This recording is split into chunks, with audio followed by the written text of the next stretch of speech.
Muy buenos días, bienvenidos, queridísima teleaudiencia de este programa de reflexión bíblica, de proclamación de las buenas noticias del Evangelio. Yo abogaría porque cada uno de los queridos televidentes tuviese su ejemplar de la Biblia. Hoy día es muy fácil hacerse un ejemplar. Y hay el texto completo, Antiguo y Nuevo Testamento, pero puede conseguirse usted el Nuevo Testamento, los Evangelios, y alimentar su fe por medio de la palabra de Dios. Si la gente dice que no tiene fe, yo le sé responder, tal vez usted no tiene fe porque no lee la palabra, porque la palabra de Dios viene por el oír, la fe viene por el oír esa palabra bendita. El texto del día de hoy y el tema tiene que ver con algo que promueve mucho, sobre todo entre la juventud y en los centros académicos y universitarios, ¿no? Todo el mundo está hablando y es hasta a veces un poco cansona la repetición de esos términos. ¿Cuál es tu proyecto de vida? ¿Cuál es tu visualización acerca del futuro? ¿Qué quieres ser? ¿Qué logros quieres tener? ¿Cuál es el proyecto de vida? Y yo creo que en el pasaje de hoy, en el Evangelio según San Juan, capítulo 12, versículos 23, 24, 25 y 26, en esos 4 versos, Jesús responde a lo que puede ser un proyecto de vida o un sentido de vida. Creo que son 3 austríacos los que han hablado más o menos tratando de dilucidar cuál es el propósito por el cual estamos aquí.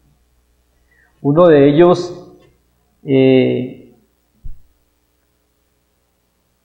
Freud, él pone el énfasis como en el placer, ¿no? Y entonces pienso yo que Segismundo Freud enfatiza esa área como lo más importante. Entonces el sentido de la vida es el disfrute para él. Y el más grande disfrute, pues, es el disfrute sexual, ¿no? Adler creo que es el otro que habla de ese tipo de sentido de vida en el placer. Carlos Marx nos habla de que el sentido de la vida es el tener. Y yo creo que toda su teoría en el Capital es respecto al ser humano como un buscador del bienestar y la gratificación inmediata a través de el tener, ¿no? Materializa mucho allí ese objetivo. Y hay mucha gente que vive o por el dinero, tener, o por el disfrute, placer. Pero hay otro, también austríaco, que fue sobreviviente del campo de concentración nazi, de origen judío, Viktor Frankl, y él apunta al sentido de la vida porque él observaba, escúcheme, que es un argumento maravilloso, él observaba en el campo de concentración que las personas que tenían un sentido trascendental, no material, de la vida, eran los que mejor actitud mostraban frente a las necesidades y frente a las situaciones que vivían cada momento. Entonces, la actitud, la trascendencia y su fe era como la fortaleza de ellos. Y yo quiero mirar esos versos. El verso 24 del capítulo 12 dice: de cierto os digo, habla Jesús, que si el grano de trigo no cae a la tierra y muere, queda solo, pero si muere lleva mucho fruto. El que ama su vida la perderá, y el que aborrece su vida en este mundo, para vida eterna, la guardará. ¿Quiere poner usted algún sentido en su vida, amable visitante o buscador? Sepa que lo más seguro que tenemos aquí mientras vivimos es la muerte. Eso es seguro para todos. De allí que muchos filósofos vean que si la muerte es el estado final de la vida, entonces la existencia es una completa angustia. La angustia existencial, porque al final todos vamos a morir.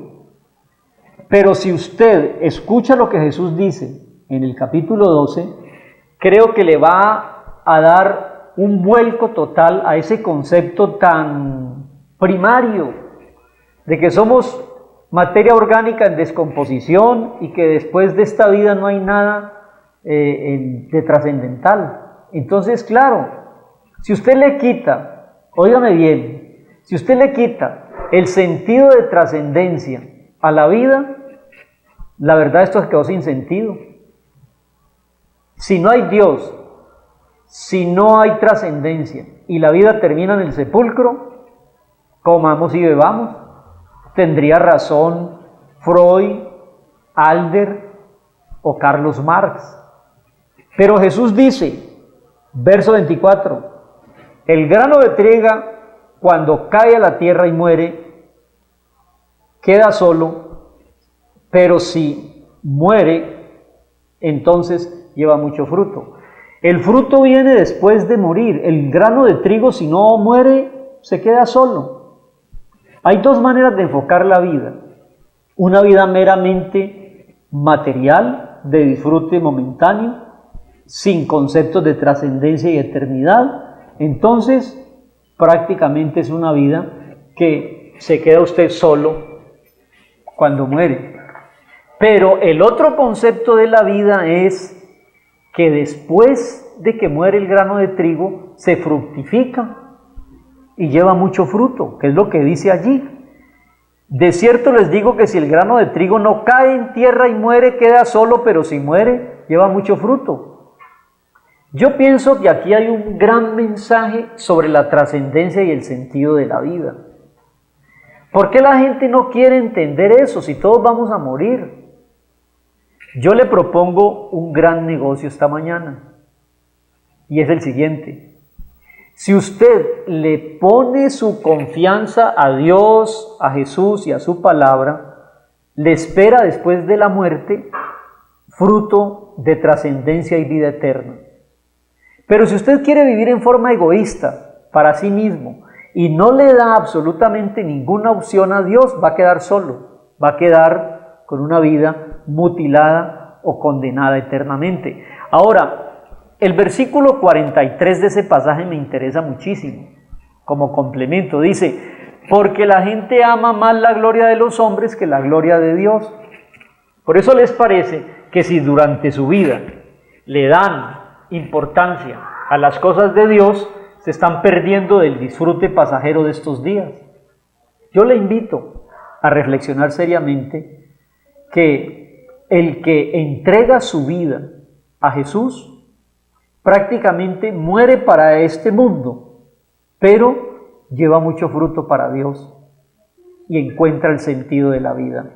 El verso 25, el que ama su vida la perderá, y el que aborrece su vida en este mundo para vida eterna la guardará. Ahí está. Si usted ama tanto la vida para el disfrute momentáneo, no se interesa en las cosas eternas, la va a perder.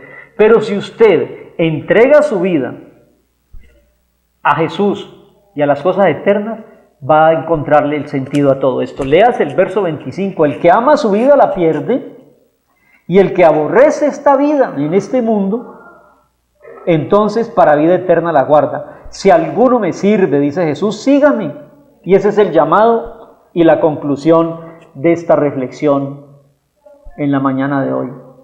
Siga a Jesús, que para el mundo sería como morir al mundo y a sus deleites momentáneos, pero para Dios es encontrar la trascendencia eterna. El que guarda su vida para sí mismo la pierde, pero el que desprecia su vida por las cosas espirituales, a vida eterna la guarda. Si alguno me sirve, sígame, y donde yo estuviere, allí también estará mi servidor. Si alguno me sirviere, mi Padre le honrará.